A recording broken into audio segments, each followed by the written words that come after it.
Web Novel, Chapter 38, Burying the Hatch. Aside from the gossip, life in the Count's private quarters was really peaceful. Count Lark took the initiative to explain everything to Lith's parents, taking the blame entirely on himself, and giving only words of praise to their son. Roz and Alina were actually quite angry, and wanted to give Lith a solid piece of their mind. But after the Count apologized, even bowing to them, they were too embarrassed and flattered to say anything, at least in front of him. The whole family could not stop staring at the house. Walls made of stone, the luxurious furniture, the carpets. Everything seemed to come out straight from a fairy tale. Until that day, they had always thought they would never see such riches. Lith started to wonder how long would it take for them to come back down to earth, when breakfast arrived. The delicious and sweet smell of the pastries immediately caught their attention. Just great, Lith sighed inwardly. I could expect my family's reaction to the Count's house, and luckily our hosts are overlooking their quite rude behavior. My only hope is that they don't jump on the food like starving wolves. That would be too embarrassing. Party pooper, let them be happy, so maybe they'll beat your *s less when you get back home. Solus rebuked. Point taken. As soon as the cart entered the room, Lith's family mimicked their host's behavior, politely sitting around the table in an ordered manner, waiting to be served. That was also the first time someone outside the family was treating them with such care. The girls couldn't stop giggling. What the *ck? Lith was fairly surprised.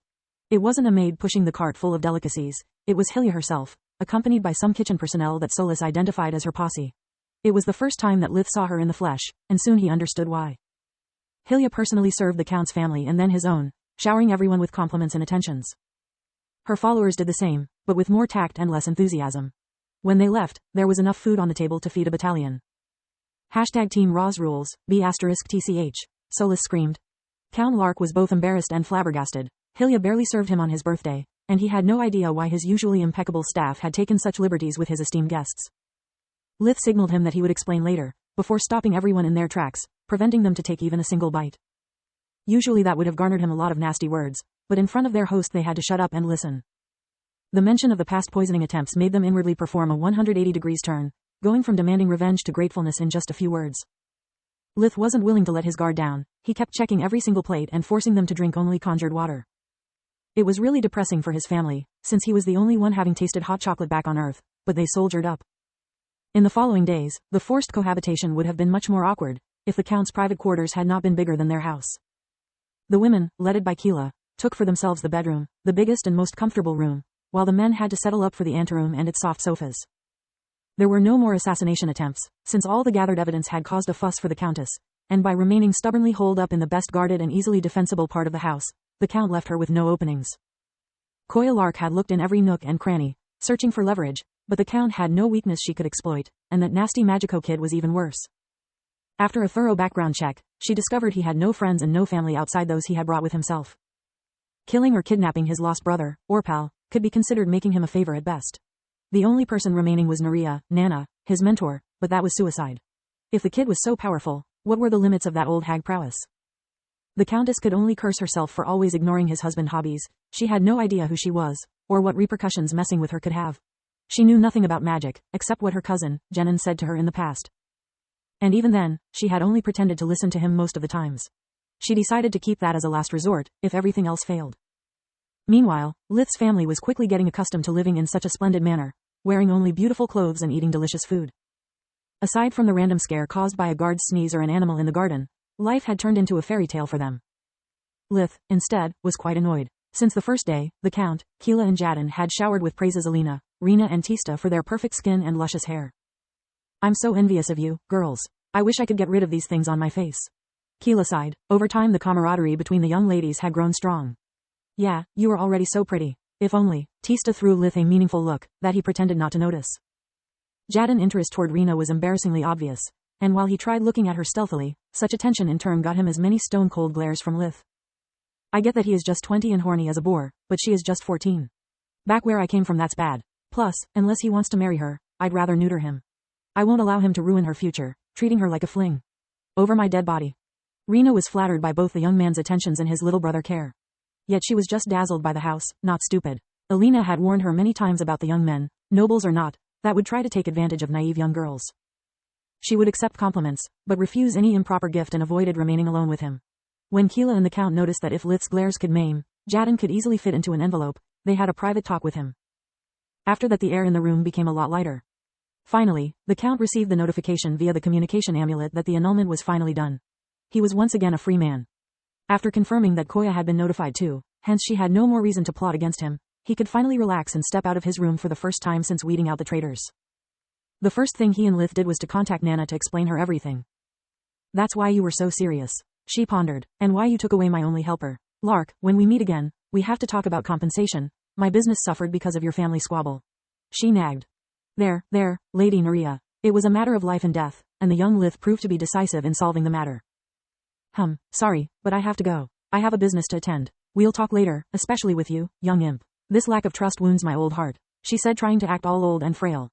Lith bowed and asked for her forgiveness, but his thoughts were quite different. Do you even have a heart? I'd bet all I have that the only reason you were pouting is that you have missed such juicy gossip for so long. Contrary to their expectations, Nana called only a few hours later, and their next conversation had an entirely different mood.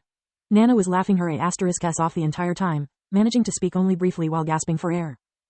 You can't believe what just happened to me. Someone just tried to kidnap me. I'm serious. A long laughing pause followed.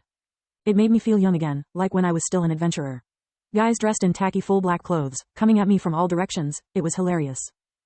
You should have seen their faces when I took them down at once with a corona discharge. According to the Count's books, it was a very strong tier 5 lightning spell. Nana's true specialty was air magic, after all. Lith had no idea what it was exactly, it was mentioned, but not described. He had already enough troubles understanding tier 4 spells, they were on a league of their own compared to the magic he had previously learned.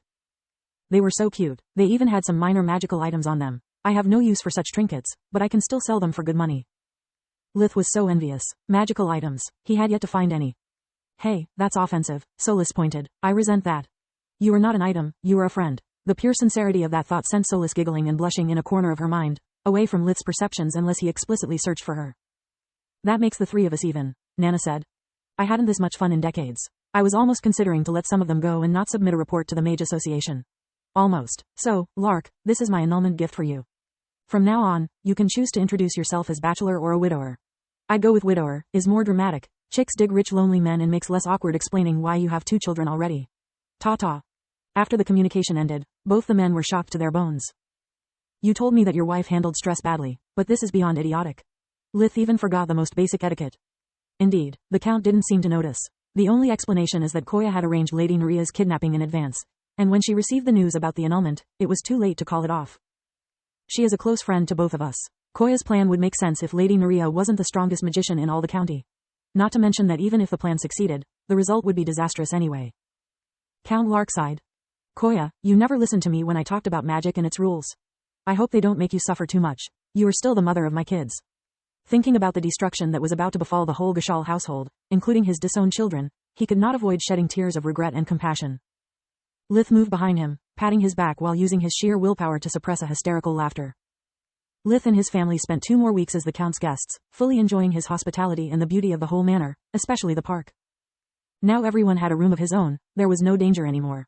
That meant that away from prying eyes, Rena and Tista could freely mock their little brother for the Count's painting and the heroic aura he had depicted him with. Living every day with Lith, they really couldn't see him as someone great or overbearing. He was always their little brother. Lith paid them no mind, their laughter was something he had fought so hard to protect. As long that they laughed happily with him, instead of him, sibling mockery was perfectly acceptable. Alina and Roz, instead, were really scared by the stuffed BYK, considering that their son had been reckless enough to face such beast on his own. When they would get back home, they would give him a talk, but not now. There was no point in spoiling their first vacation in over 30 years. For farmers, vacations were just myths, like dragons. Lith used that time to get acquainted with the huge magic library the Count had assembled over the years, finally discovering what blood resonance magic was. It was a recently discovered branch of light magic, and by using it a mage could ascertain if 2 people were blood-related or even to whom a blood sample belonged. Interesting, back on Earth this could become the foundations for forensics analysis. Seems that this mage, Duke Marth, A.N., name, not title, is still alive and well, teaching magic in the White Griffin Academy. This makes 2 famous mages residing there. Maybe Nana went to the Lightning Griffin because of her air magic prowess, while the White Griffin specializes in light magic. Or maybe is just a coincidence, whatever. It's too far from here for me. Returning home revealed to be a bit traumatic for his family. No more servants, no more slacking off, no more all-you-can-eat buffet 24/7. It took many days and even more sighs, but soon they returned to their old routine. The Count's sharecroppers had done an excellent job. They even repaired and reinforced the house, making it seem brand new. The Count had also sent them home with lots of gifts. All the clothes that had been prepared for them, a lot of makeup from Keela, and a whole crate of food from Hilya. The cook was really fond of the family, and couldn't wait to have them back in the manor. A night, Lith was training his martial arts together with Solus, when she felt an unknown Monocore approaching. More curious than worried, he made her return to his finger and set up various layers of protection around the house. Whoever he was alone and not very sneaky. Now that he had stopped practicing, Lith could hear him getting closer. The night birds and insects had gone silent. Who the heck are you? Lith asked as soon as their eyes met. The man in front of him wore an expensive robe, worthy of a magician in dungeons and looting, but now was all dirty and ripped in many points. He was unshaven, his hair was muddy too, and with only moonlight Lith couldn't discern its color from the dirt. You, the man had a pleasantly surprised expression on his face. You have finally returned. I have waited for weeks, sleeping in the mud and eating only acorns and berries, but it was worth the wait. I'll ask you only one more time, who are you? Lith yawned, the man was not making any sense. I'm Jenin Gashal, you killed my entire family. Prepare to die. Lith reacted by laughing his *s off. Oh, I get it now. Bravo on surviving despite belonging to a family of brain-dead idiots. How dare you? I'll kill your whole family, like you killed mine. Lith started laughing even harder.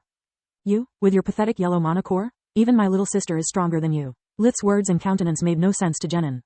Outraged by such lack of respect and fear, completely different from how he had imagined the face-off, while enduring all the hardships, Jenin started casting a lightning spell. Lith responded by bringing his index finger on the lips whispering. Hush, we don't want to wake up the neighbors. A second air dome, beside the one that Lith had previously set up, enveloping the whole house, surrounded the two men, covering a 30-meter, 33 yards, radius.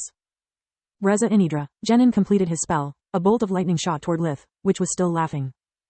Look up, he said pointing to the sky, and like an obedient dog, the bolt turned 90 degrees up, rising harmlessly in the air before dissipating. Seriously? A tier 2 spell? How the heck did you manage to graduate from whatever backwater academy they sent you? Jenin suddenly felt scared. What he had just saw made absolutely no sense. Not even his teachers had ever done something like that. You know, I am really stressed. Lith stopped laughing, his tone turning cold and detached, like he was talking to himself rather than to his opponent. I have spent weeks holed up, pretending to be weak and harmless. Playing the good F***seeking kid role, but now I can finally be myself. For the first time since he had achieved the Cyan Monocore, Lith went all out. His body released a brilliant cyan aura, filled with killing intent. His bones and muscles started to pop and creak, moving to accommodate that sudden surge of power. His eyes glowed like torches, emitting an ice-blue radiance while his smile went to ear. His teeth shined like fangs in the full moonlight. Jenin was scared but not frozen, starting to cast a tier 3 fireball, the strongest spell he could cast safely without risking it to backfire. Lith stood there, tilting his head left and right, waiting for him to finish. The fireball was a 5 meters, 5.5 yards, radius sphere of raging flames, but the closer it came to Lith, the more it shrank, until it became the size of the marble, allowing Lith to catch it with his open palm and squeezing it out with a puff. Tisk, tisk, you can use everything but fire magic. The noise isn't a problem, but the light could alert someone, and we don't want that. Jenin had no idea what was happening, but he knew that remaining there was too dangerous. That wasn't a magico, but a monster. He tried to run away, but before he could get out the hush zone Lith was already pinning him down. First you threatened my family and now you want to leave? That's rude. The night is still young, and I have so many things to experiment on you, yet. Let's play. Despite the protective barrier, deep in the Tron woods, the Rai, king in the east, could feel the magic turbulence growing stronger. Take heed, my pack. Some human has threatened Scourge's cubs. Let's learn from his mistakes and pray together for his soul, so in his next life he will be wiser for this. The entire woods resounded with howls until dawn came.